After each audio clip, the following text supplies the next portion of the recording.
So I've reviewed a good amount of lights in the past, and one thing I noticed is that a lot of them are kind of the same. For example, some might be bicolor, some RGB, and a lot of them have those standard effects built in. They just come in different styles. So with that being said, the light I want to show y'all today is also bicolor and has those effects built in, but what makes it different for me is the size and the portability. And this is the GVM PD60B. So this light was sent to me to create this video, but as always, I'm gonna keep it real and tell y'all my genuine thoughts. So let's quickly talk about what's included and the features, then I'll show y'all some examples. With this light, you're gonna get a carrying bag.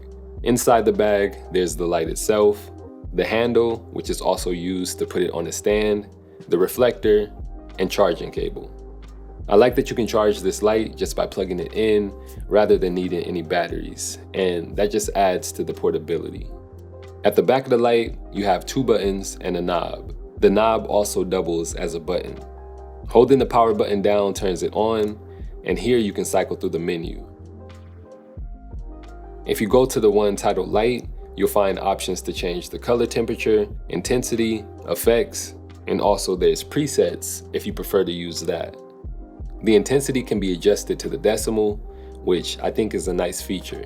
Now, if you're scrolling the knob slowly, it's going to take forever to make some distance, but what I found is if you kind of flick the knob, it'll cycle through a lot faster. The color temperature range is from 2700 to 6800, and this can be adjusted in increments of 50. There's 12 different effects built in. Some examples are candle, pulsing, and strobe. Within each effect, you can adjust the intensity and the speed. All of them except for one, you can adjust the color temperature. Going back to the main menu, you can change the fan settings between smart, high, and silent. There's Bluetooth settings as well as battery when you can turn on power save. So with Bluetooth, you're able to control the light with an app on your phone, which is super clutch. And finally, going into settings, you can switch the language, view the firmware, and check the temperature. So with that out the way, let's get into some examples I filmed using this light. So the handle can be attached on any side of the light. There's 4 mounting points, and all you do is screw it in. With the handle, you can either hold the light or set it up on a stand. I like having those options. One thing I do want to mention is that this light does not have a Bowens mount. I thought it was the mini Bowens mount, but I tried that and it didn't work either. And that's unfortunate because I did want to use a softbox with the light.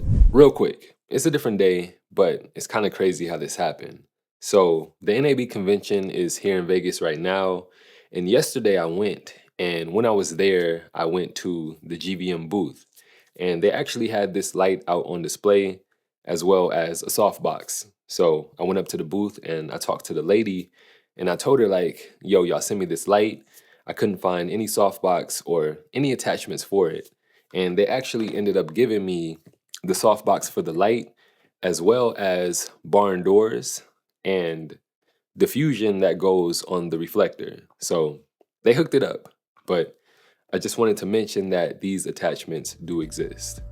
So for this first shot, I just set the light on a stand on a lower intensity and pointed it at my homie Kevin. Ideally with this shot, I would have wanted to use a softbox to soften it up and minimize the shadows.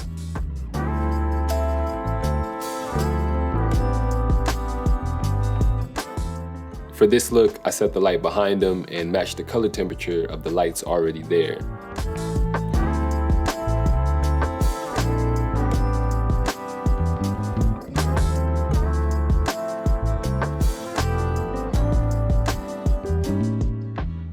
For the third one, I had Kevin sit down and I just wanted to show how the light could be bounced to add some feel. So I pointed it at the ceiling at pretty much 100% intensity.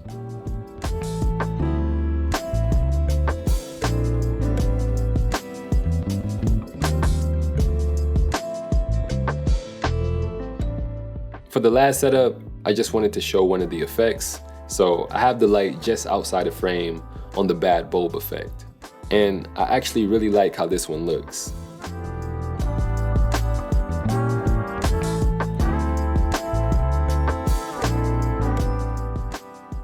So that's gonna do it for this one. Despite me not being able to attach a softbox to the light, I still think it's fire. It's portable, gets super bright, and can be used in so many different scenarios. And this is definitely something I'll be using moving forward. So I'll keep it brief. If you are interested, there'll be links down in the description. Go ahead and check that out. And if you enjoyed this video, go ahead and drop it a like. Jump down in the comments, let me know what you think. And also subscribe to the channel if you haven't yet. It only takes a second, and I will see y'all real soon in my next one. Peace.